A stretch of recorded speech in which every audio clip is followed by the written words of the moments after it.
This is From Day One. Welcome to the webinar, Nurturing Employee Engagement in Uncertain Times. Please welcome From Day One co-founder and Chief Content Officer, Steve Koepp. Welcome, Steve. Hi, everyone. Welcome to our webinar, in which we'll be exploring a pressing topic, Nurturing Employee Engagement in Uncertain Times. For workers today who are fortunate to still have a job, whether they're working from home or on the front lines, these are stressful and uncertain times. This will only increase as people have to reorient themselves as the workplaces start to reopen. Our workers may also be affected by America's coming to terms with systemic racism and inequality, with some of them feeling a call to action. These are some of the pressure points. The question then becomes, how can business leaders realign their strategy for engaging employees in these times? What can they do to help employees feel seen and heard rather than isolated? What is the right combination of benefits, recognition, rewards, community, and renewed sense of purpose for this moment, and what may come next? Now, before we dive into the topic, we would like to thank our partners, Limeade, Attuned, and Lumapps, for making today's webinar possible. I'll tell you a little about each one. Limeade is an employee experience software company that helps build great places to work. The Limeade platform unifies employee well-being, engagement, and inclusion solutions with industry-leading communications capabilities. Attuned generates insights and actions based on each employee's intrinsic motivation for better communication, morale, team effectiveness, and productivity. Going beyond engagement, Attuned gives managers power to make work more meaningful. And finally, Loomapps is a social and collaborative enterprise communication platform designed to connect, inform, and engage employees no matter where they're working. This innovative digital workplace equips organizations to break down silos, streamline internal communication, and provide space for employees to belong and have a purpose. Fully integrated with your productivity suite, Loomapps simplifies access to all corporate content, business apps, and social features in one place. And before we get started, one bit of logistics, couple bits. This webinar is being recorded and will be available on demand within 24 hours after the event using your registration email. You can watch for a written account of the conversation next week on our website at fromday1.co. Around 3 p.m., we'll have a Q&A session. You can submit your questions anytime using the Q&A button at the bottom of your screen. And now I would like to introduce our moderator, Emma Hinchliff, Associate Editor at Fortune, who covers women in business and helps write an excellent newsletter called The Broadsheet. She previously worked for Mashable and the Houston Chronicle. Okay, Emma, over to you. Yeah, thank you so much, Steve. And thank you for our panelists for joining us. I'd love to get things going, and I'll allow our panelists to introduce themselves. Mikeisha, if you would start us off. Absolutely. Hi, everybody. I am Mikeisha Anderson-Jones, and I am the Vice President of Global Diverse Executive Engagement at American Express, and happy to be here. Thank you so much. Lara, would you go next? Of course. Hi, everyone. My name is Lara McLeod. I work at Zillow Group as the Senior Equity and Belonging Pathways Program Manager, which means I manage our teams focused on education, engagement outside of our affinity networks, and our opportunity pathways. Great. Judith, please take it away. Absolutely. Thank you for the opportunity. So my name is Judith Almendra. I'm the Vice President of Global Human Capital and Talent Acquisition for TTEC. So my main responsibility is to make sure that we're attracting the best possible candidates to our organization and making sure that the experience with the company is a positive one. Great. And Liz? Thank you. My name is Liz Pavese-Kaplan. I'm a Senior Director with the Limeade Institute. And our Institute team is responsible for all of our research that goes back into our product and how we work with our customer success teams to deliver our platform and capabilities to our customers to help improve well-being, engagement, inclusion, and a whole host of other important elements of the employee experience. Great. And last but not least, Chris. Hi, I'm Chris Doucet. I am Director of the Ace Hardware Foundation and Employee Engagement. So I oversee the fundraising arm of Ace Hardwares across the country, and then also oversee employee engagement at our corporate headquarters. Great. I'd love to start by just defining employee engagement. How do you all individually define employee engagement? And especially in this moment, what does successful employee engagement look like to you? Whoever would like to start, feel free. I'm happy to jump in on that one. Employee engagement is really about kind of that that emotional connection to the work. And it's about, from a construct perspective, right? There's so many things that influence that feeling of being engaged with your work and being engaged with the organization. And at Limeade, we really talk about sort of our more concrete definition is around feeling energized towards your work and commitment back to the organization, and that return to what you get from all of what you experience. So it's really about sort of the emotional connection, but then the behavioral actions that you take that energize you to put more into what you're doing. And I would add to that, similar for American Express, and the additive piece is really also beyond connection. How do you feel about how you belong within the organization? Do you feel included within the organization? Do you feel that your opinions and interests are respected and valued? Do you feel like your voice is heard? And I think all of those things get woven, whether it's through performance, interest in jobs and career development, the activities that you join, the networks that you join. And so I think it's really about connection, belonging, and inclusion. So for us, also something that I would add is definitely about the emotional connection. The way that we look at it at TTEC, we look at it from both perspectives. So what's the rational engagement and the emotional engagement to the organization? So we like to think about it as the Maslow hierarchy. The rational is sort of like the foundation that you need to provide to your employees, a secure environment, proper compensation, and ultimately trying to get to that emotional state where you have the hearts and the minds of the employees aligning our values, aligning our strategy, aligning our goals to what they are aspiring to do. Our purpose is to deliver humanity to business. So we try to connect our employees to that purpose since day one to make sure that what their aspirations are also aligned with what the company's strategic vision is. And I think when you align those two, it's easier to make sure that people understand what they are, what their contributions are to the organization, to our customers, and to each other. Yeah, I was just going to say, you stole that word for me, is purpose. Mm-hmm. I think we all want to be part of something bigger. And I think in the past few months for us, our employees are feeling more tied to our purpose and understanding their role and how they help our business succeed, which is important to feel that you make a difference. And to me, that's the ultimate engagement. When you can kind of tie that passion and purpose together, that's when the magic happens. And, at Ace Hardware, we're the helpful hardware folks, always have been. But our mantra inside is we exist to help others. And so regardless of your role, whether you're working in a store, in our warehouse, here at corporate, we're all have that same mission, so that purpose. And so that's how we really define engagement. Yeah, Chris, you mentioned something specifically about the past couple months. So I'd love to take this conversation about defining employee engagement and get a little more specific about defining it in this moment. During this time when employees, depending on your industry, have adapted to remote work as companies have adapted to the current state of the world, how has your definition of employee engagement shifted, if at all, for this new reality? Yeah, I can just jump in. I think, like I said, for us, because we are an essential business, we were deemed essential from the beginning, which has been a complete blessing, but also, as our CEO would say, a bit of a burden, because it's just a different world, and our employees are feeling a range of emotions. We're all feeling very blessed to be employed, but our frontline workers some of them are scared, rightly so. So engagement has changed. I think we have put a renewed focus. It's always been a focus for us, but on communication. And when kind of COVID hit, we sat down as a leadership team, and the number one thing I said as head of engagement was, the key here is going to be communication, because in silence, we write our own stories.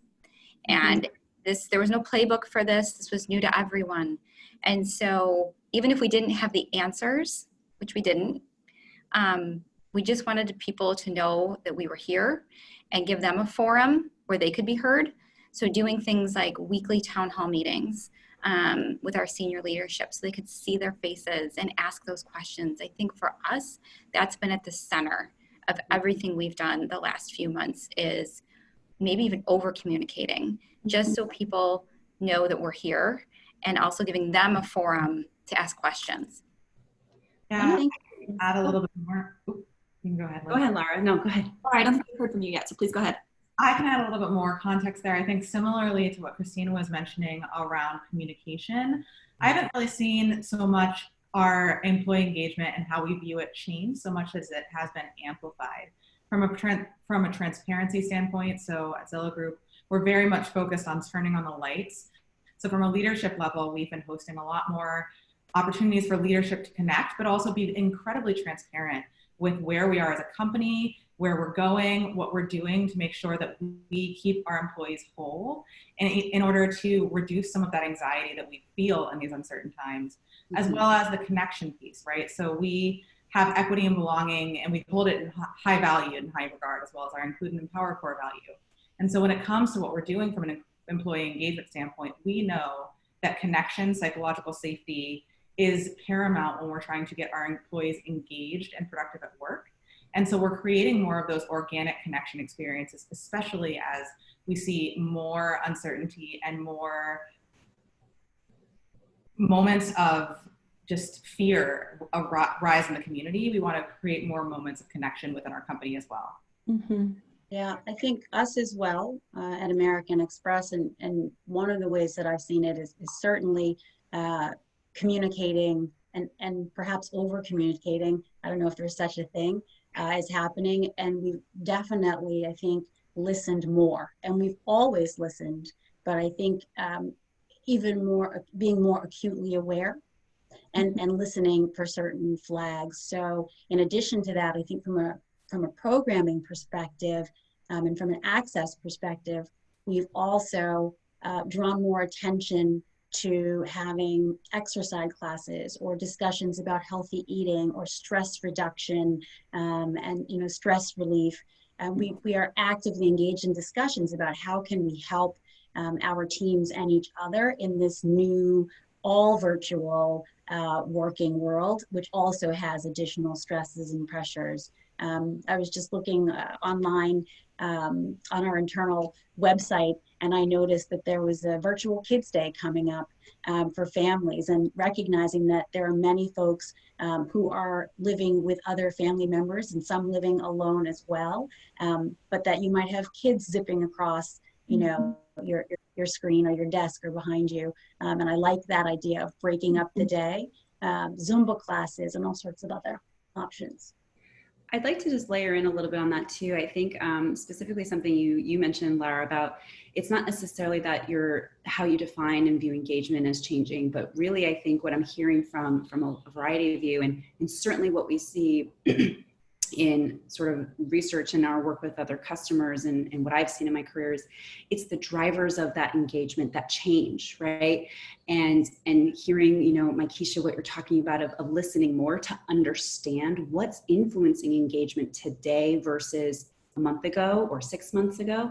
That is really, I think, the most important thing when we're talking about, trying to re-engage or keep an engaged workforce, is you have to really listen super intently to understand what's driving it differently at different moments in time, at different points in an employee's journey. But then certainly when you have, the kind of influences that we're experiencing today in the workforce, it's about what's driving it, so you can pull the right levers that will meet employees where they are, but help make sure that they are being fueled for where they are. And some of the examples you talked about, Mikeisha, about really paying attention to the well-being of your employees, where maybe that wasn't the most important thing or top of mind that we would think about normally. And that's something that we really hold true to what we want to help our customers do from a Limeade standpoint, and certainly what we live internally is that well-being, employee well-being is a way to fuel engagement, right? And it's maybe something different that we haven't really talked explicitly about before. Yes, I think from the drivers of engagement that Liz just mentioned, for us, that was key to have an understanding of what's driving it in a positive or a negative way. It was, I think health and safety became such a top priority, and everybody kind of rally around that. And in having that sense of purpose, it really started to, we actually do a poll survey and do roundtables and like everybody else mentioned, over communicate during this time of crisis. But understanding like what was going on with our employees, what was top of mind for them. And I can tell you, I think there was a lot of hesitation. There's still a lot of stigma sometimes around mental health. And having a lot of people like working from home, completely changing their environment. For us, 67% of our management team from the front line come from the front line. So we take pride of that, but at the same time, we put them in an environment that they've never been to before. So now they have to communicate with their associates in a completely different environment they are not used to, and trying to understand what were the tools, the resources that they needed. We launched a campaign that is called It's Okay, We're All Human, that highlights everything around our packaging, all the mental health resources, our employee assistance program, offering employees with information and resources that they can get at their own time and with the privacy that they may need when they don't feel comfortable speaking about some of the concerns that they may have. Some people are more vocal and they are comfortable in a roundtable environment, but we wanted to provide different channels of communication that we didn't have before. And honestly, we kind of have to figure it out very quickly on offering chat solutions, human capital share services, back office groups that could have one-on-one conversations with employees, roundtables with our executive teams. So truly like making sure that employees have a venue for them to voice what's on their mind. Absolutely. I would love to double click on the idea of mental health and how important that is right now. I know from a standpoint of what Zillow Group we've been focused on is leading by vulnerability. When we look to our senior leaders, especially around the stigma for mental health, Zillow Group has always had a wealth of resources related to mental health that employees can take advantage of, but there's still that stigma.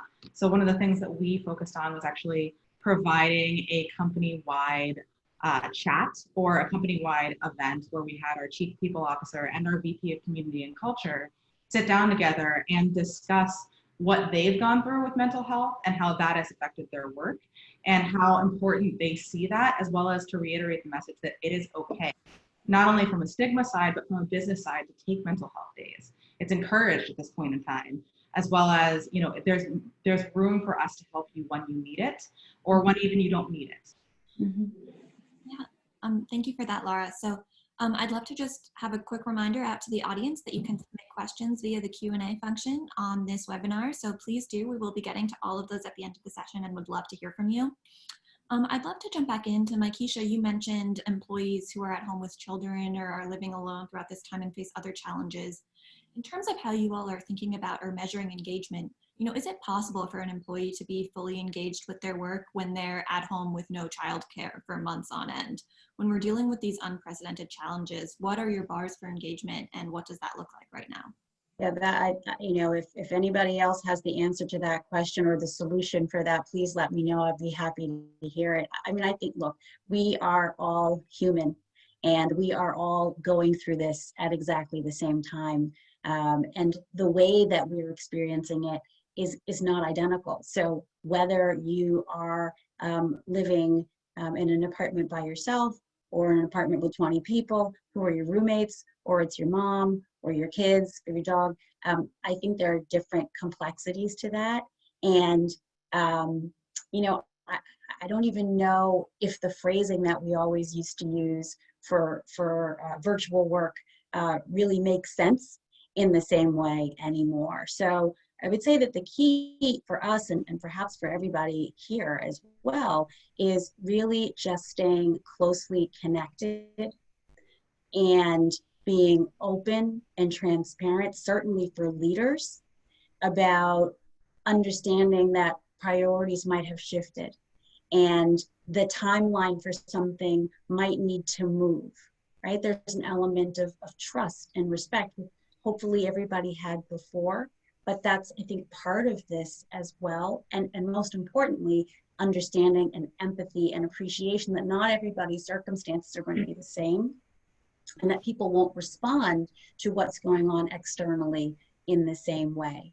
And so I think that starting from there and sharing what are now different types of concerns, and the example that you gave is having kids running around, but sharing that is the way to start and kickstart the discussion. I think what I have seen, certainly at American Express, is that ability to be human and open about what those distractions are or about what those changes are has created a different type of relationship amongst and between all of us. And while the nuances may be a little bit different based on the circumstance, I think that it's allowing people the ability to truly bring their whole selves to work in a way that was perhaps different 6 months ago, a year ago. I don't think that there's a magic answer to how to do it, but I think what we are certainly seeing is that we're still getting it done. And again, that openness, that dialogue, that realness about, we said it before the call, my mom pops in the middle of everything to give me vitamins. All I can say is, hi everybody, here's my mom. And so I think it's the same thing. Yeah, I think you hit the nail on the head, and a lot of it is just being flexible. While we've always, like you said, we've always been flexible and of the feeling that you get your work done. As long as you get your work done, it's when and where. We have a lot of trust in our team. But I think what happened in the last 3 months is people were feeling, what we were hearing from our employees was they were feeling guilty. Like, I have to help my kids. Is that okay? And well, they probably wouldn't have questioned that before. It was just this new feeling of, is this right? Am I doing all the right things? I'm being pulled in a lot of directions. I know as a mom, I was too. And so what our leadership did was almost literally give permission. Like, acknowledge what was happening, that we're all in different situations, whatever it is, you have to take care of yourself, of your family, as long as you get your work done. And if you can't speak up, we'll be flexible. But giving permission was really important. And I felt that kind of weight lift off some of our folks' shoulders once that was out there. Yes, I think we experienced something similar, Christine. It's interesting that you mentioned that we have to actually do it with our employees, but we saw that feeling of like uncertainty more from actually our new hires. So a lot of people that were coming new to the organization when everything happened, and they felt like they haven't established relationships with managers or with leadership, and how do I prove myself when everybody's working remote? We're not having, the natural cadence that we had. So I think that's, so it has been a lot of part of our onboarding process and making sure people know that, look, we're all living a different world today, and we're all adapting, as Mikeisha said. Like, there's not a simple answer. Like, we have to relocate 40,000 of our employees to work from home. Most of them offer customer service support. Most of them, based on their economic level, they don't have the luxury to have a space where they can actually have in a quiet space to actually offer that service. And even our customers, what we have found, they are very understanding. When they are taking a call, and the other day I was talking to somebody paying my insurance, and they go, let me put you on hold for 1 second. And she didn't put me on hold. She actually was like, Mom, stop. And so, she's like, I need to talk to my supervisor. And I know she wasn't doing that, but I think we're all understanding that that's kind of like what we're living and going through. And so I think he has made us much more flexible and to an extent, a little bit more human, if you will. Hey, Emma. Go ahead, Lara. There's also an element of, giving permission. I love, Christine, what you said about giving permission and just naming it. That's something that we really focus on, is naming this sort of looming fear, frustration, behavior, especially in times of emotional stress. Also naming that this is not just happening to parents, right? Especially with emotional stress. This is something that's taking place, Mikeisha, you mentioned, differently for everyone in every environment, but we're all going through it together. And then one thing that we really focus on as well is middle managers, right? So making sure that we're not only naming it and giving parents permission, but also providing the resources and the proper behaviors that managers should be taking in order to give that support if they don't already have it? Yeah, I was just going to layer in around, I too loved the giving permission. And I think, Mikeisha, you talked about vulnerability, right? Or we all have, right? And showing up in a very different way. And what I find interesting, and Christine, you mentioned this around the guilt that people are feeling maybe differently than they have before, because there's different boundaries and lines now in how our lives, the different roles and intersections of roles of our lives are coming together than, maybe having that typical transition time from I'm at work, I'm at home, or I'm out with friends. And so how are we redefining this? And I think, Mikeisha, you talked about this, about resetting, creating new expectations, talking about what is new and how do we reinvent ourselves and reinvent what we do, because it is different. And that's not a bad thing, right? It just is. And so how do we create newness and see the possibilities for how we're reconnecting or connecting maybe differently for the very first time at work in a way that creates incredible social connection, better collaboration, better communication, better ways of working that maybe, it wasn't really working well before. I think there's just lots of possibility within all of this kind of time of turmoil that we have an opportunity to look at. I wanted to just raise one other thing, and it connects, Liz, with what you said, which is that I think we also have to give people permission to take a moment, however we're defining a moment, because I think we could all agree, and likely the folks who are participating, this experience is lasting longer than I think any one of us would have thought. And we can define this experience a variety of different ways, but whatever the experience is, it's lasting longer than we thought.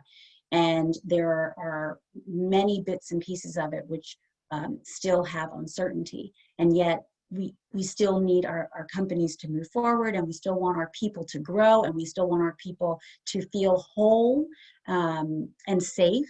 And so coming back to that notion of permission and permission to take a moment, it's important, and we talk about it at work, and I see it happening real time, which is that we're giving people the opportunity to take the time that they need to help shore themselves up. We connect them certainly, we have something called Healthy Minds and our life care, to take care of what's going on in their personal life too, and just a moment to step away and restore and then come back. And one of the things that I've appreciated is also hearing that from our CEO and the C-suite all the way through the organization, irrespective of level. I've seen it in when people have put their time out PTO or their time off message. I've seen descriptions that say, this is scheduled PTO and I'm taking it, and I'm going to be, taking a moment with my fill in the blank or painting or doing something. But I really do think that otherwise, from an engagement perspective, and for all of us, this is exhausting, and we could experience some type of fatigue or exhaustion or something, if not already.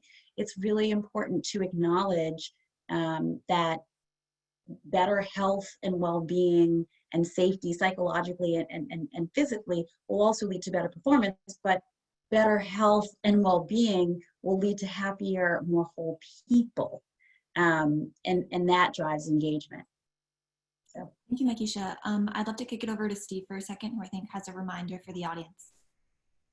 Thanks, Emma. Hi, everyone. I'd just like to remind anyone joining our webinar in midstream that we're from day one, and we're exploring nurturing employee engagement in uncertain times. Our sponsors are Limeade, Attuned, and Lumapps. As a reminder, you can submit your questions at any time. We'll answer as many as we can during the Q&A session. In fact, we have more than a dozen great ones so far, so we'll address those soon. Now back to you, Emma. Thank you. So yes, thank you everyone. So, we've talked about the coronavirus a lot and keeping employees engaged through this period of unprecedented stress, but, the country and the American workforce is also facing several crises at once right now, including the ongoing fight for racial justice in this country and in the world. How have you seen this kind of intense moment with several current events coinciding in a way we really haven't seen before affect engagement and affect your workforce more broadly? And what have you tried to do to ease that burden for employees? I can speak a little bit to this. It's pretty much my daily job now for the past probably 3 weeks. From a business perspective and from a DEI practitioner perspective, I'm very excited for how it is affecting not only my company, but a lot of other companies as well. Because we were in this period of time, we saw much more senior leadership engagement in a lot of our activities, especially in the spaces we create for members from underrepresented identities to be able to share their stories. We focus heavily on learning through sharing experiences. And so with that, what we saw from our CEO joining one of our equity and belonging coffee chats right after the tragic killing of George Floyd was that there were aha moments happening everywhere. And we went from a company that was not making statements on social justice to one that's now saying racism has no home here, and educating employees on Juneteenth and creating multiple spaces, not only for our Black employees to be able to process and to be able to grieve and to be able to share what that experience is like, but also we're putting out resources for allies, for employees and for managers, because we're seeing that everyone is watching what is happening in the world right now. Everyone is having these aha moments, and it's a moment of leveraging this energy and channeling it into something good. I would echo many of those statements you said, Lara, and I've seen that as well within our leadership team internally at Limeade, of really kind of stepping in and opening up the conversation in a very different way, very intent on the sharing of experiences of how this is affecting everyone very differently, and focused a lot on listening, and being able to have that open dialogue, so we can learn from each other and be better and just create space for people to have their own voice, and be heard in a very different way that maybe it wasn't being heard before. And so we have lots of different kind of just broad collective employee groups coming together. There's a lot more amplification or different amplification in some of the targeted ways that our employee resource groups are engaging. And what I've really loved about, from kind of our perspective is how our leaders are also engaging our employees one-on-one in a very different way to create different approaches or solutions and talk and really leverage their collective experiences, not necessarily from a top-down approach. It's very much, how do we tap into all of what you're experiencing, your knowledge, your learning, and around these very important topics and issues to help us help each other heal and help each other process, but also how do we take this forward from an organizational context and be better and do better from a collective perspective. And I've really appreciated seeing that involvement of letting others lead in areas where, frankly, our leaders even need some help, right? And I think that demonstration of we all sort of need to help each other in this space. Absolutely. Just a reminder again that everyone watching should please submit your questions for our panelists via the Q&A function, and we will get to those at the end of the session. So we've talked about the various challenges facing companies right now that then extend to employee engagement, but we haven't yet really discussed the business pressures of the coronavirus pandemic, which every company is facing.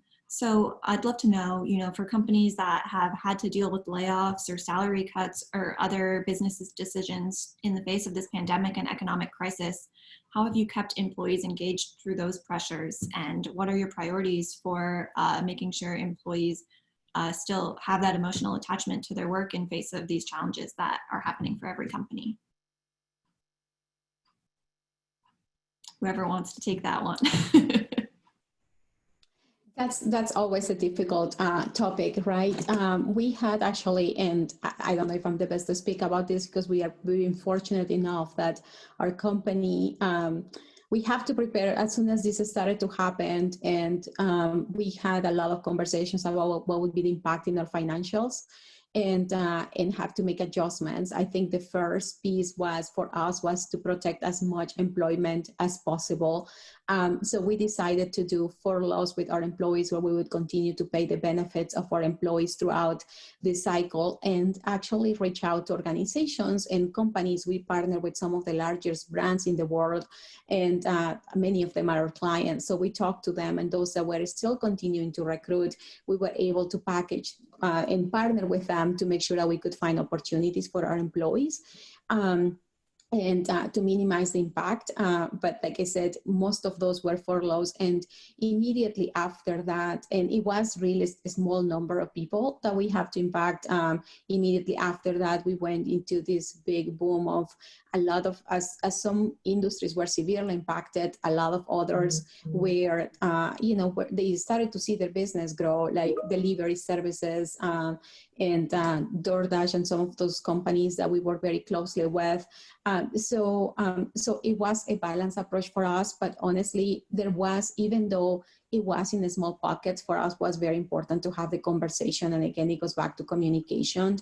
And we don't know how long this is going to last, but we're going to do everything in our power to protect our employees. So we made a lot of different reductions in our financials in different programs and things that we felt like we could live without for a specific period of time, including looking at salaries and compensation from higher compensated employees to minimize the impact that we had at the bottom line, at the bottom or at the front line of our employees. So I think that really resonated with our employees. I think understanding that we try to minimize that, and so I think that those two components were key for us. I can share a little bit. I mean, we did not lay off or furlough any of our employees, and I'm actually really proud of our company for doing that, particularly because there were areas of the business that we did pause. So for instance, if anyone's familiar with Zillow offers, while there is a technology component to that, there's also a lot of components of going into people's homes and appraising and meeting with people face to face, as well as we paused some of our recruiting efforts. And there was a lot of uncertainty when we made those decisions around our layoffs coming, our furloughs coming, especially as competitors started furloughing employees as well. And again, I think that what really worked well from an uncertainty perspective is having the top leadership that we have be incredibly transparent to the point of walking employees through our financial statements of, we are here for you, we are not at this point yet, and we will do whatever we need to keep you whole as long as we can.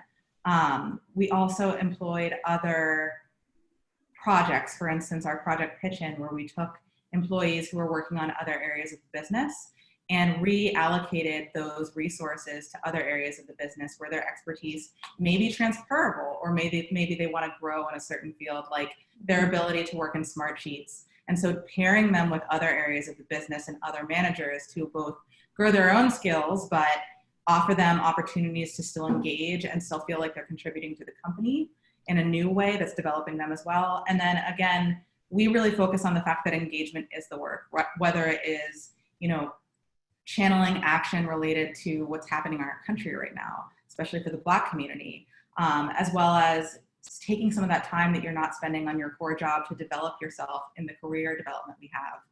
We really wanted to offer employees the opportunity to engage, develop themselves, educate themselves in either their own career development or equity and belonging, to get involved and to make sure that they understood that that was paid time and that wasn't just an extracurricular nice to have that we weren't supporting. Thank you. We have some similarities to, I think, what Lara was saying We were really fortunate as well to not have to make any layoffs related to COVID this year, and really, looking at the business and maybe reprioritizing things, redeploying folks to different types of work, but ultimately just ensuring that we're allowing people to really focus on their lives and getting their jobs done, instead of having to focus on the what ifs and the uncertainty that would come otherwise. So we're also in that position, and it's a relief. Yeah, thank you all for that. I'd love to mention this interesting May Gallup poll found that employee engagement is actually at a record high of 38%. I'm curious, is that statistic surprising to you all, and what do you think could be contributing to that number? I think it goes back to a little bit of what we talked at the beginning. At least for us, it has been, we always had a lot of things going on, and I think this has allowed us to focus on some specific things, the health and safety of our employees. I think bringing the employees more centric, we had a lot more conversations than we had in the past. I think there's more transparency and more leadership communication between employees that we ever had before. I think honestly, and for us, part of it, our employees really appreciated the fact that we were able to very quickly relocate them to work from home and put their safety first. So we did a recent survey, and we had 95% said that they are loving it. And we never get to those numbers. So now it's going to get tricky, right, when we have to go back. But we are looking at kind of like what the shift forward, and that's what we're calling it, the shift forward initiative, on kind of like what going back, if we have to go back, and what does that look like? So it's going to completely redefine our industry. We had tons of different locations and large brick and mortar offices that we may not necessarily need to use. So it's going to completely redefine that for us. But from the employee's perspective, the communication that we had provided, I think has been key. I think allowing them to focus on 2 or 3 things versus having all of these projects going on, similar to Mikeisha was saying, we put things on hold and say, okay, let's not focus on these 20 other things. Let's focus on these 2 or 3 things. And I think that has been greatly appreciated because we got more business. We have people that are working honestly like around the clock, but I think that engagement has propelled that, and they feel like there's a purpose, and what we're doing is to preserve the stability of our company, to preserve the jobs of our employees. So there is a bigger purpose behind what we are doing. And a lot of what we do as well is provides essential service and support in the healthcare, in this financial industry. So it's connecting what our employees are doing. Now it has a lot more purpose. We had the unfortunate situation that we had people across our organization, across the globe, that have been impacted by COVID, and having those transparency and those conversations and the way that we have managed that with the families and of those employees, I think it has been appreciated by the rest of our team members as well. I would agree with that, Judith. I don't think I'm frankly surprised by it because of the reorientation. I think you said it really well, of really seeing people as whole people, and organizations are responding in a very different way, which is kind of music to my heart as somebody who's been sort of a practitioner in this field, both from an external consulting standpoint, but an internal practitioner as well. Is we're attuning to employees in a very different way, and in a way that really makes me so happy, especially as like an org psychologist and somebody who studies this, because these are things that we've known for a long time of what helps employees thrive, and I think we've lost sight of that along the way, and these pressures have I think helped us kind of come back to basics, right, and fundamentals of what helps people thrive, not just in your work, but in your whole life. Flexibility, autonomy, having consistent, predictable communication so you know what's happening. And I also think this, one of the things that in my career that I would get asked a lot from my customers is, when do I ask? Oh, it's the wrong time to ask employees. It's not the right time to get their feedback. It's never a right time, but it's always the best time. And the best time is when you're going through change, because that is where you're going to get the rich insight to be able to respond more effectively. And I think that's another reason why we're seeing some of this uptick in that engagement and in reinvestment from employees, is because companies are asking more often than they were before, and employees want to be asked. They want to give their insights and feedback and be a part of the solution. And so I think those are two things that I'm really excited about to see. So I don't know if others have similar, I think I'm not surprised the engagement numbers are up. We surveyed our team too, and all of our results were in the 90 percentiles, which is crazy. But a testament to what we've done and what we've poured our hearts into over the past 3 months. And I think a big piece of the engagement right now is that folks who answered that survey, that Gallup poll, have jobs and they're grateful. And with the unemployment rates, it's all we hear about in the news. And so I feel like our employees put on top of the fact that they're grateful for how we've communicated, and they're grateful for the flexibility, and they're grateful that we have put their safety first, hands down. But put all that aside, they're grateful to have a job that supports them, that they're safe, that they can not worry about their bills. So I think there's some gratitude in there built into that high engagement too, just given the uncertainty of the world right now, to have that stability, that ups your engagement and your ties and that purpose, that whole thing. So I'm not surprised that those scores are up. Interesting. Thank you, everybody. We're going to jump to Q&A in a few minutes. So just one last reminder to please send us your questions, and we'll get to those soon. Before we switch over, Liz, you mentioned your record as a practitioner in the space, working in the space from several angles. With Limeade as an employee engagement platform, working with several companies, I'm curious what you're seeing from other companies that you're working with as you're surveying the space with a broader perspective than most folks have. What are clients asking you for? What do companies want right now to keep their employees engaged?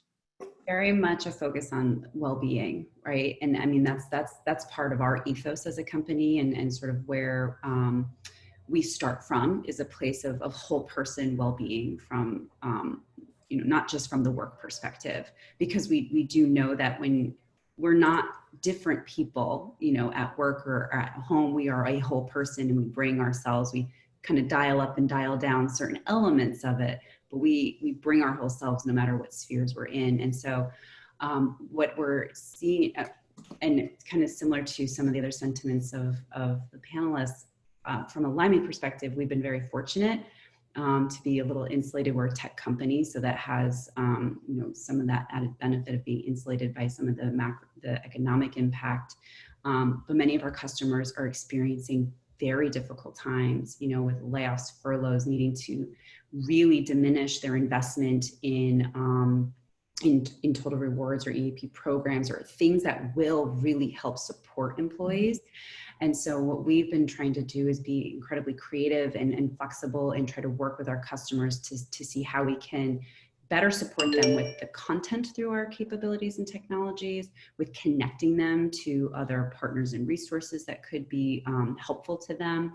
But really a focus on well-being, and we get outreaches on even very specific topics, right, around how COVID, what is different about how we can support our employees and focus on well-being, specifically around the pandemic, that might be a little different than broader general well-being. And so we've been working really closely with all of our customers to figure out what is it going to mean for you, and how are we going to help leverage through a technology capability, being able to reach your employees with better, but reach your employees with access to different resources that will help you, but also reaching employees from a listening perspective.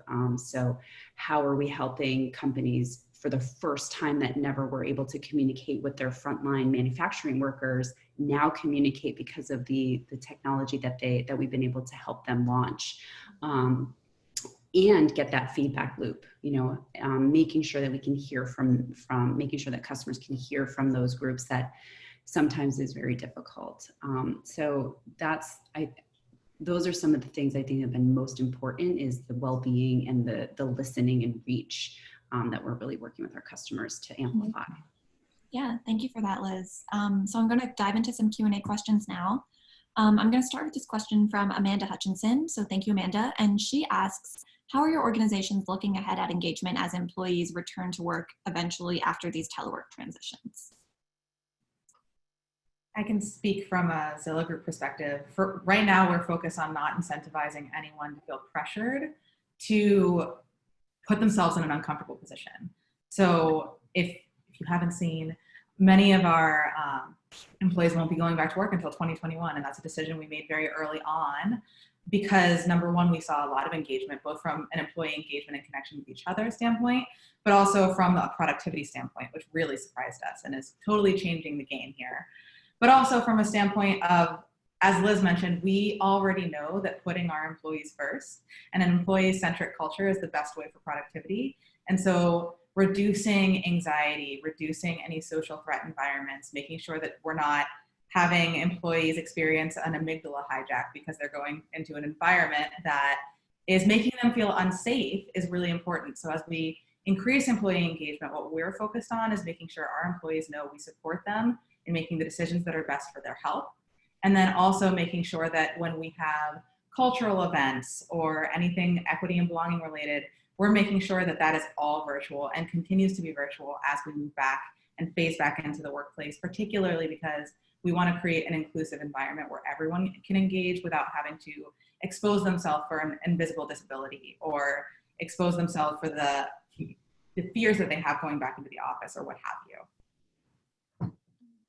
Thanks. Would anyone like to add on to that? Well, I would say 1,000% agree. Health and safety is first, and no expectation of coming back before 2021 either. Unless people wish to do so, and all, the entire laundry list of folks who are in charge of whether or not the world is safe to move about, make a decision that it is. And I think eliminating that as a concern really makes a difference. People can focus on what it is that they really want to focus on from a work perspective. I also think that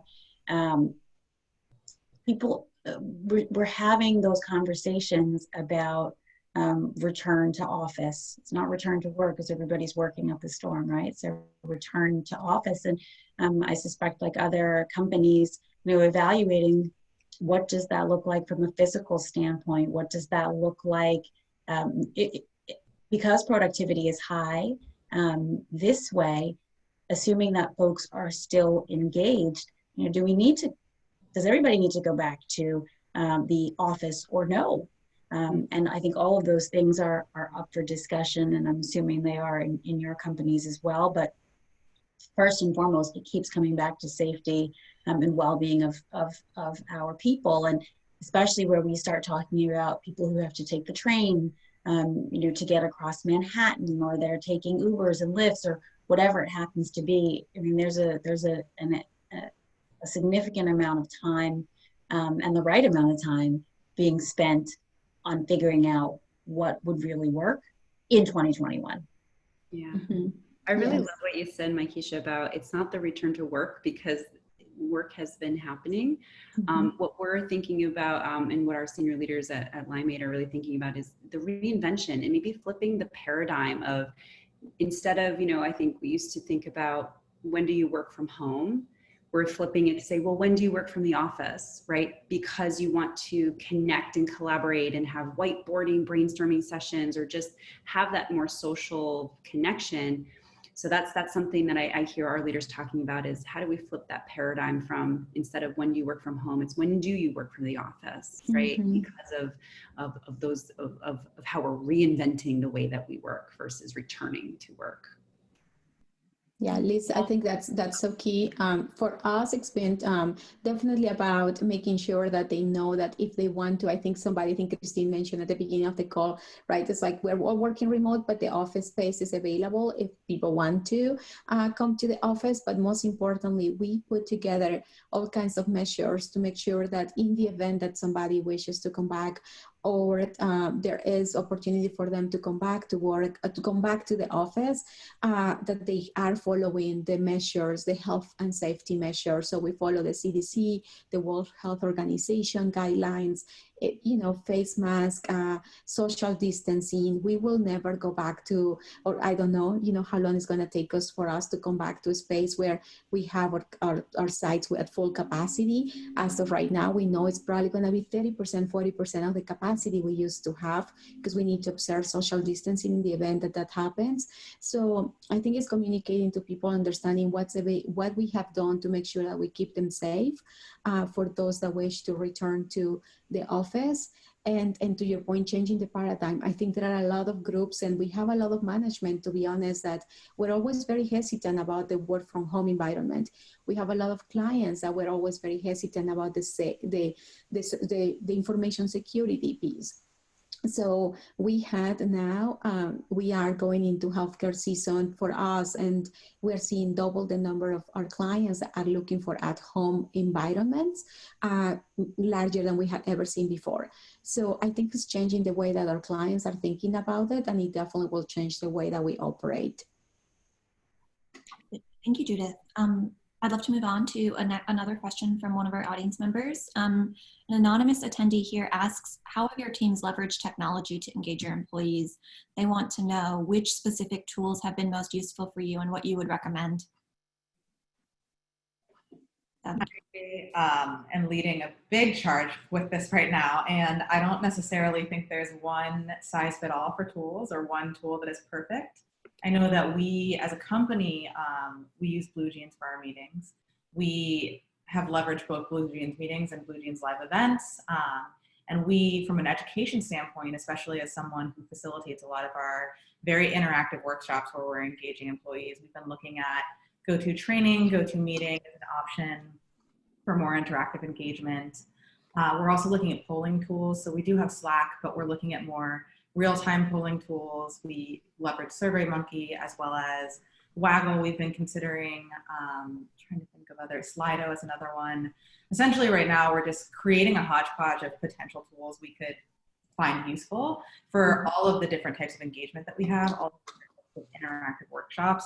We were very heavily centered on in-person because we want to connect with people and have a robust sharing experience. And so now trying to pivot that to a virtual model has been a little bit clunky, to be transparent, but we've also seen a lot of goodness come from that in leveraging chats and, using raising hand functions and making it a little bit more clear as to what our intention and our learning objectives are going into conversations versus kind of having that organic conversation where halfway through a meeting you realize that no one really knows why they're there.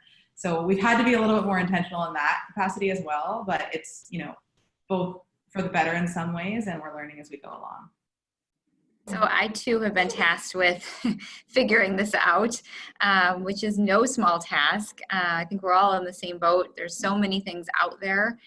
So we're putting together just this week a steering committee that I'm leading on kind of meetings best practices going forward. Meetings for us, and I think for a lot of companies, have always been not our greatest strength. On our annual engagement survey, our meetings always get killed. Like, we have too many, people come unprepared, all those things that I do feel like we've solved a few of those over the past 3 months because people are not scheduling meetings as frequently. And I think you're more thoughtful in putting a meeting on someone's calendar now, which I love, because that was going to be a total culture change that I was going to try and tackle of, setting some boundaries and giving permission again to say, no, I don't need to be in this meeting, because we're a very nice culture, which I love, but we want everyone to feel included. So everyone's in every meeting, and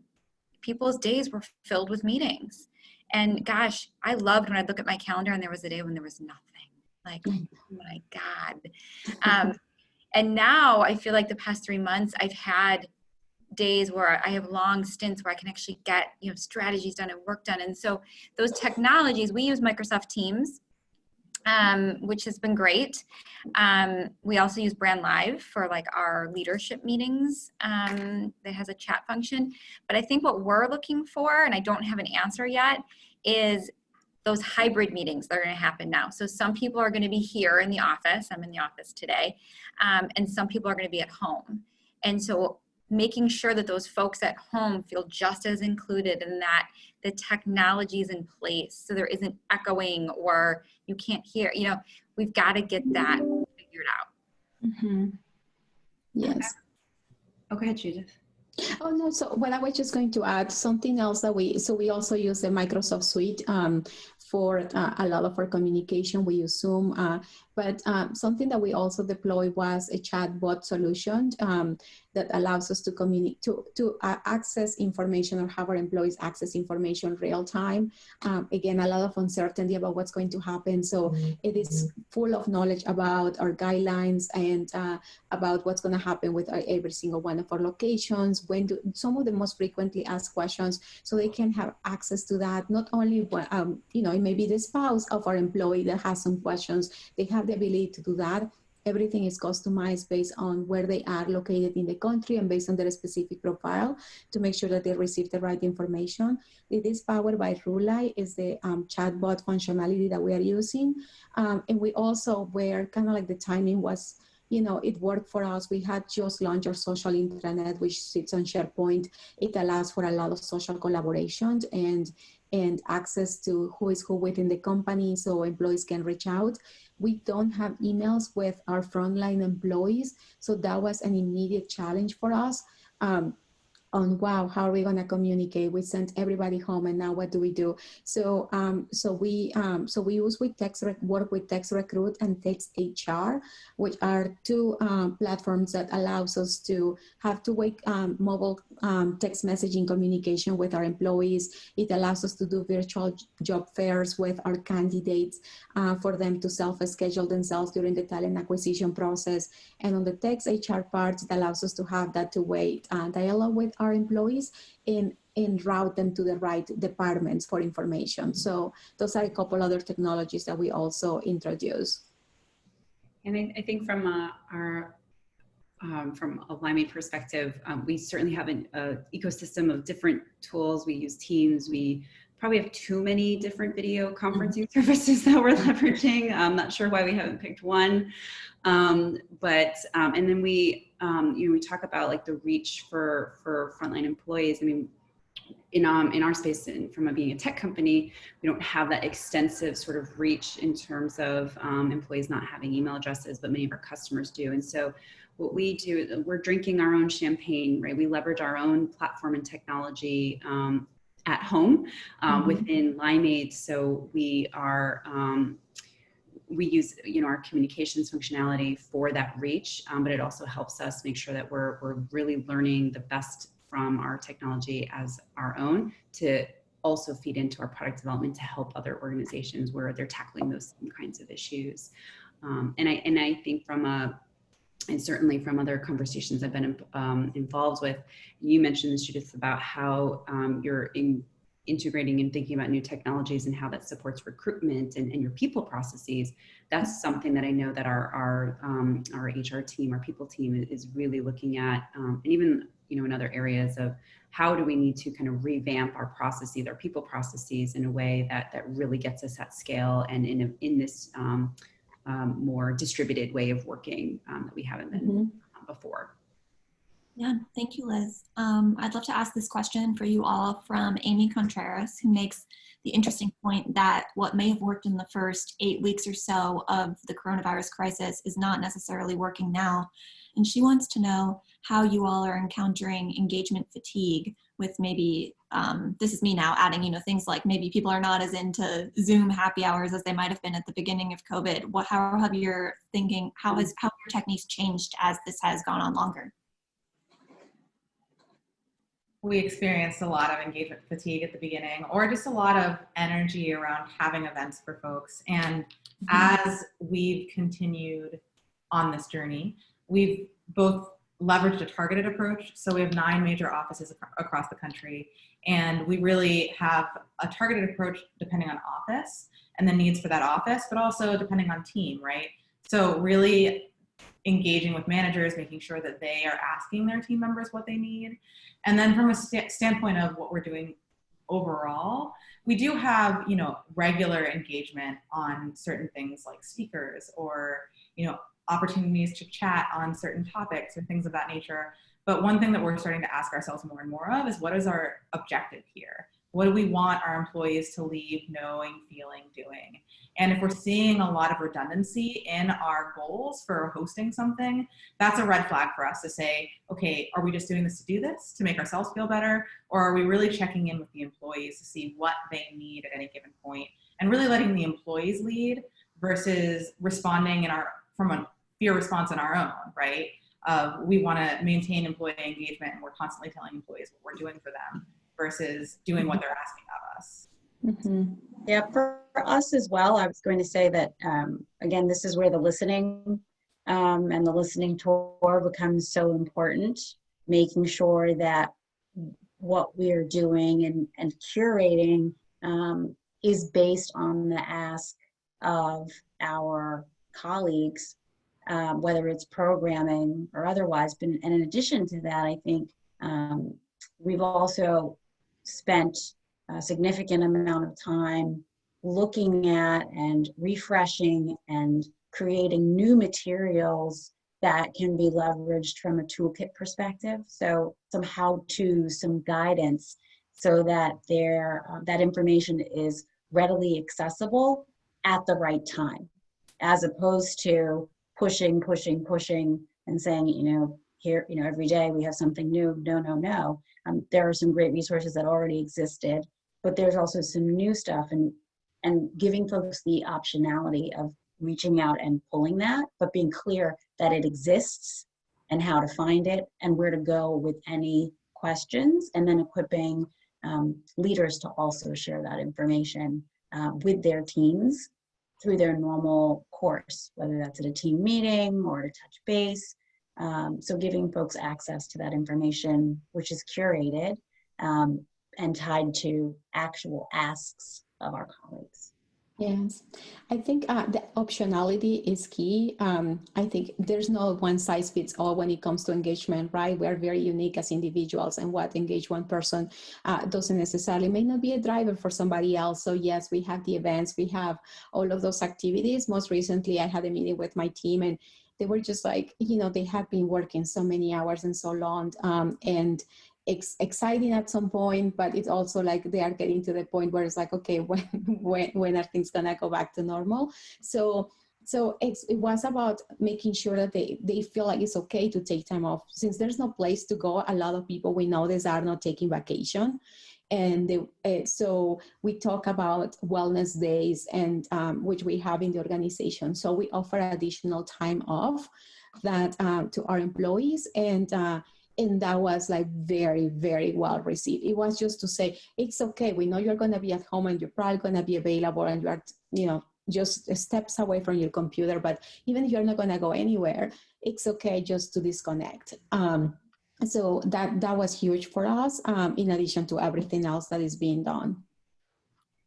So what we've been doing since week 2, because the week 1, I think we were all like, what is this? What should we be doing from an engagement perspective? Mm-hmm. We didn't want to appear tone deaf and make light of anything because people were afraid. But starting week 2, we've been doing a top 5 list, and we called it your top 5 ways to be your best work from home self. And they've been a variety of things, from volunteer opportunities to, we try and every week include something charitable with our charitable partners, so a way people can give back. And then we do fun things. Every week there's a different photo contest. Like this week is send in your quarantine haircut before and after. We've done submit your recipes and made a recipe book. We've done your favorite podcast, things like meditation apps and resources. And so we've done one thing I can quantify, we've done a trivia break, a 15-minute trivia break once a week during the lunch hour. And that first week, I think we had like 300 some folks on it. And this past week, we've had, honestly, closer to 50. So we're seeing definitely, like that, the person who answered or asked the question, the numbers, the participation has definitely gone down. However, what I'd say is we're continuing to offer it, because even if folks don't actually participate in it, they know it's there and they have the choice. If we don't offer it at all, there's no choice. And people have told us they love looking forward to Monday to seeing what the top 5 list is this week. So even if they maybe don't send it a picture of their haircut, they enjoy that other people's are, and they feel that connection and that we are thinking about them and thinking about their mental health and their well-being and giving them different things to do outside of their daily job. So I'd say maybe don't focus so much if your numbers are going down. Yeah, relook at things, but some things, hey, if we have 40 people on trivia, that's okay. From our perspective, many of the things that were already said, you know, we're doing kind of some similar, trying to manage the how is everybody engaged in a full team or full company or full department sort of activity versus just ensuring that managers are having the kind of the tools in their toolbox to talk with employees about what works for them. But I'll just kind of say again, we use our own product. And so our product really is the foundation of it is, you know, kind of your own well-being assessment. And then based on those results, it targets and suggests different activities, whether that's a steps activity, have a one-on-one with your manager, or depending on what those results are for you and what you're trying to work on from your own individual well-being perspective, it targets to employees a variety of different sort of actions that they can take that would be meaningful for them. We also leverage it from a communication standpoint and social connection. So we do weekend challenges similar to some of the kind of ideas that Christine had talked about, you know, about what's your favorite recipe, or, you know, what surprise animal came into your yard or that you saw on the city street that you never saw before, because they're coming, you know, possums are coming out of the parks that you've never seen, similar things like that. So we're really leveraging and using sort of technology as our friend, but also kind of what our core solution that we fundamentally believe in is going to help our customers. How do we leverage that internally to engage from a holistic and broad-based employee perspective, but also give people the way to interact and engage and work on their own engagement and their own well-being and their own goals in a way that meets them.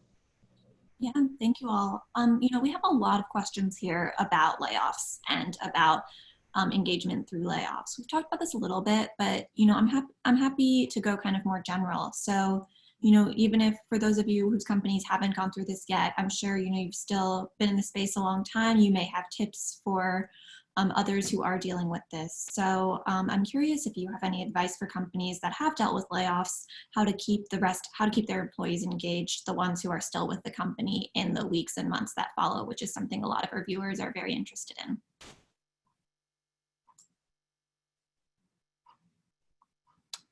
Anyone would like to go ahead?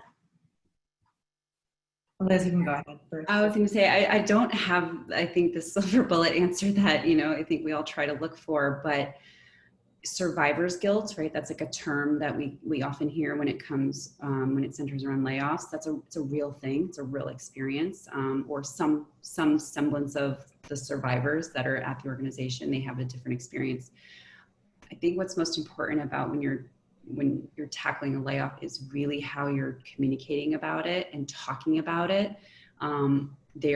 It's a very sensitive thing to navigate, and, you know, when, at what point in time, and what's the orchestration of everything and how that happens, as well as how are you bringing the human element to it. Again, it's not, you know, it's probably like broad kind of concepts that I'm talking about here, but I really think it truly comes down to how you're communicating, how you're talking about it, why it's happening, and what you're doing to reinvest in kind of the existing business and who is still there, to keep them informed and have the right information. I mean, Christine said this earlier, when there's an absence of information, people will create their own stories. And I think that is one of the things that's so important about, you know, a big organizational change around layoffs, is you don't want people to create their own stories. You really want to be as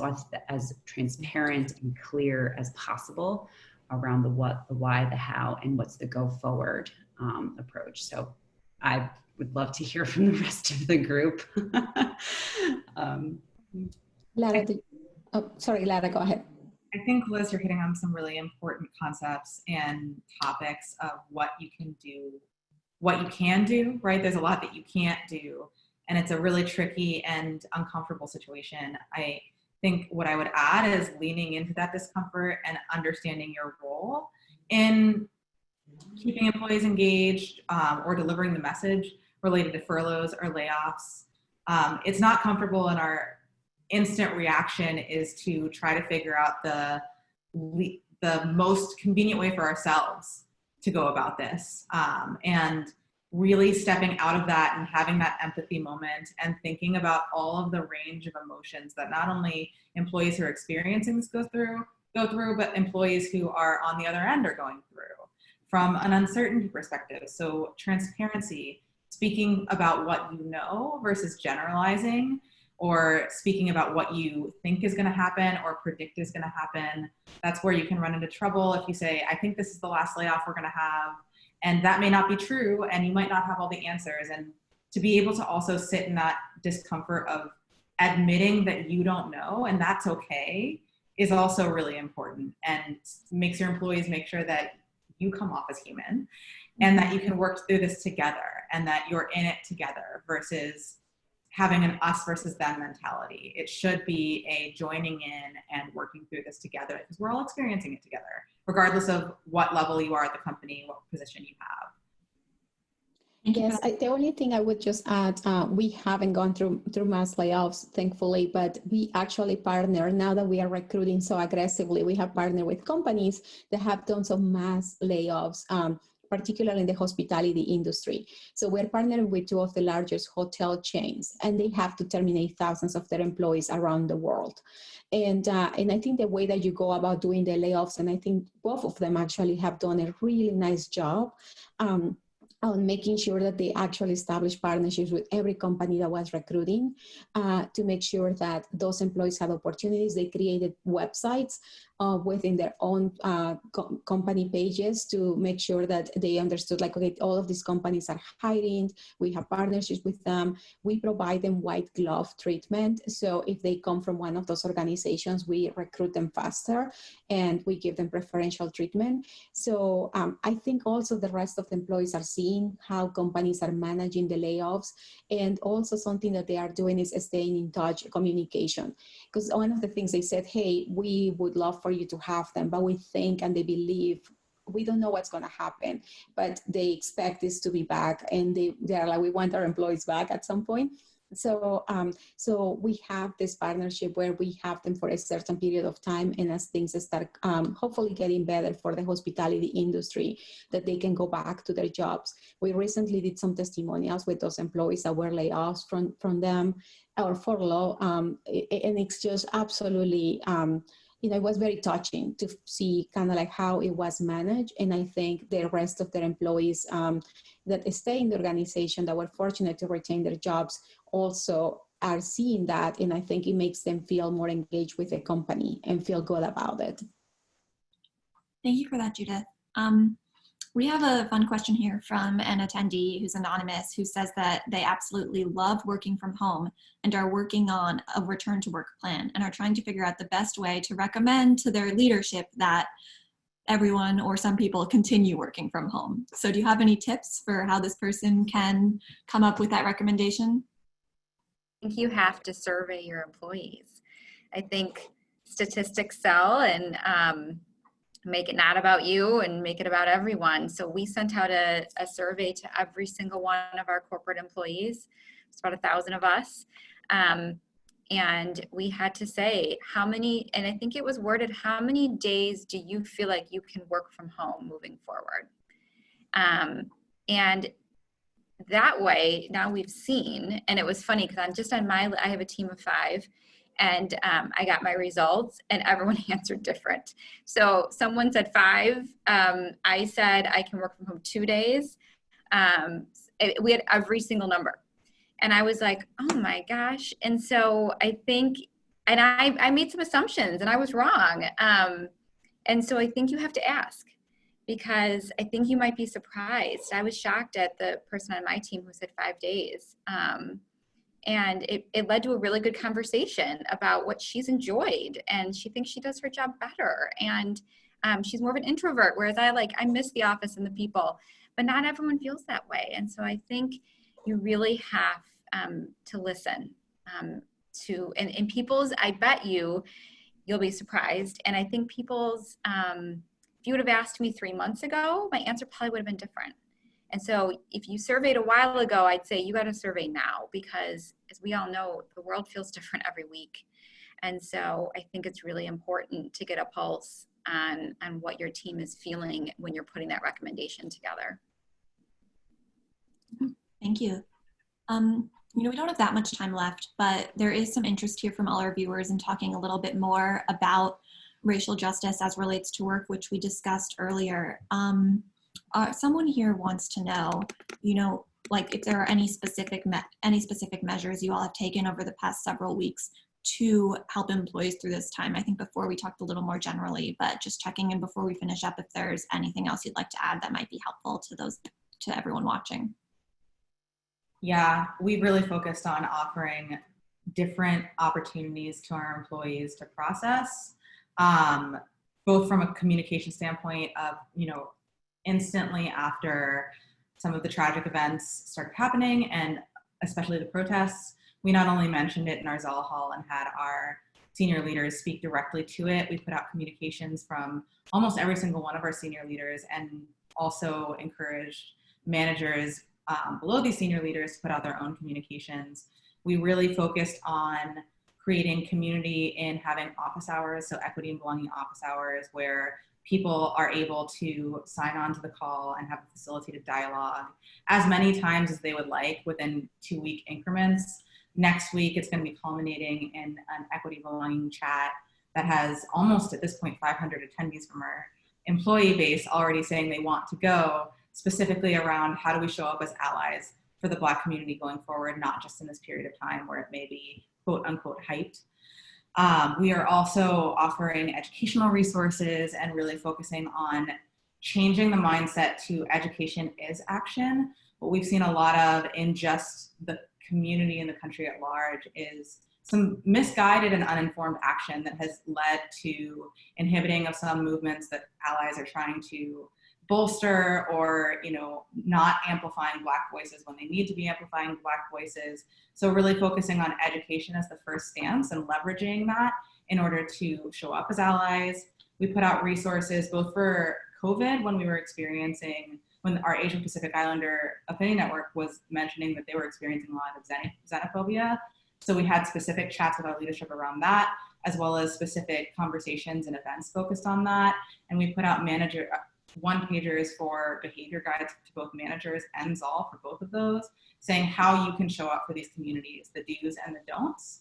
And we want to continue fostering this environment. So we don't see this ever backing down from a standpoint of donating and having our employees donate to causes specifically focused on racial injustice, as well as making sure it is clear that we are standing and taking a stance on racial injustice, and we are encouraging our employees to get involved and be active in whatever way that looks, and whatever way they want to amplify the message and have their voice be heard, via protesting or volunteering or donating or educating themselves. We want that to happen. And so from that perspective, I think we're seeing a really great moment where it is no longer acceptable for companies to stay silent, particularly because we also know that when companies stay silent regarding social justice issues that affect the identities of their employees, the way they respond is directly correlated to an employee's trust with the company and psychological safety, and that will affect their productivity. And so we want to make sure that we're creating a sense of belonging for our employees, a sense of safety, but also that we are contributing to the equity and belonging that we have both internally and externally. Thank you, Lara. Some of you as well have discussed the importance of mental health during this time. We have a few questions here from people who are hoping for some specific recommendations for things like providing mental health resources or a therapist to employees. Do any of you have recommendations for specific services or other ways to meet those needs? Yes, we expanded. I think I mentioned before, we have our It's Okay, We're All Human program, and we expanded our employee assistance program to not only, we used to have it only in certain geographies, so we expanded it, and we expanded the number of sessions that our employees could actually attend.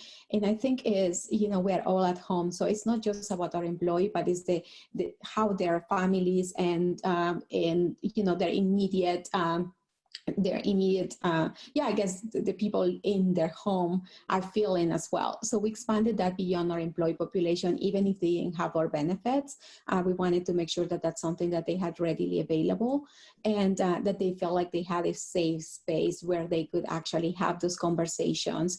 And not just, and it's not just about the component. We also had a lot of exercises, and I think somebody mentioned it before, making sure that they feel like, hey, we all go through those kind of situations. Sometimes you don't even know you're going through those situations, and feeling stress. And so we had to talk about, put out there a lot of testimonials and forums for those that are willing to share their story, and make sure that others that relate to that can voice that. I think that has been a great thing for us to have.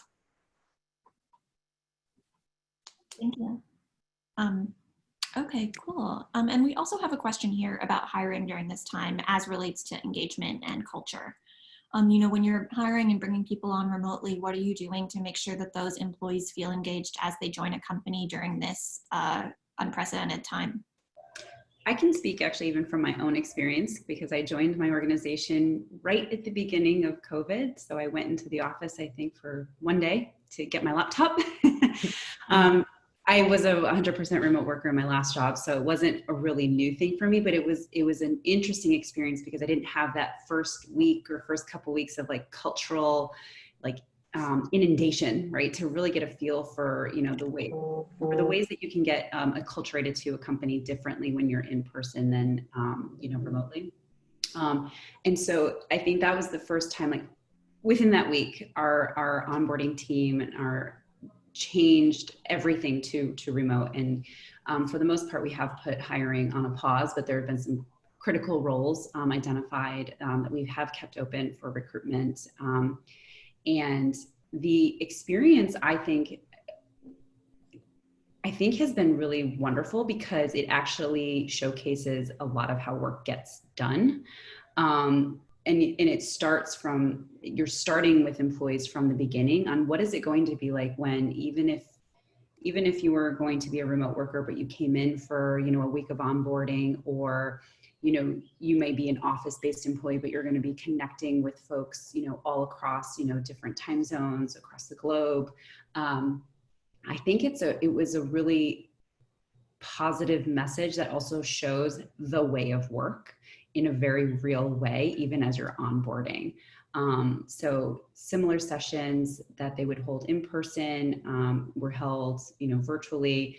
Modifications to how we were thinking about onboarding, and that entire process is going to be looked at and I think revamped even more so as we continue to go forward, as we, kind of lift our hiring pauses and think about what's that influx going to look like, because it's been more manageable with lower numbers of employees onboarding. But I think it has been an even better way of introduction to the organization, because this is how we work and this is who we are. And I really appreciated that. I mean, I had many people looking, to me to say, are you okay? Is it okay?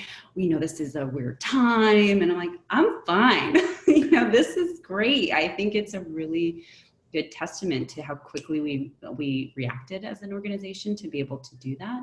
And I think it really just shows them the new way of work. Thank you, Liz. I think that's about all the time we have. Steve, if you'd like to finish things up. I'd just like to express thanks to you, Emma, and to our wonderful speakers. That was a great conversation. We've been honored to have you on our program. I'd like to say thanks again to our sponsors, Limeade, Attuned, Lumapps, and to all of you in the audience for participating today. If you'd like to join us for more virtual events, you can head to our website, fromday1.co, and check out more of our upcoming webinars. Thanks, everyone. Be well.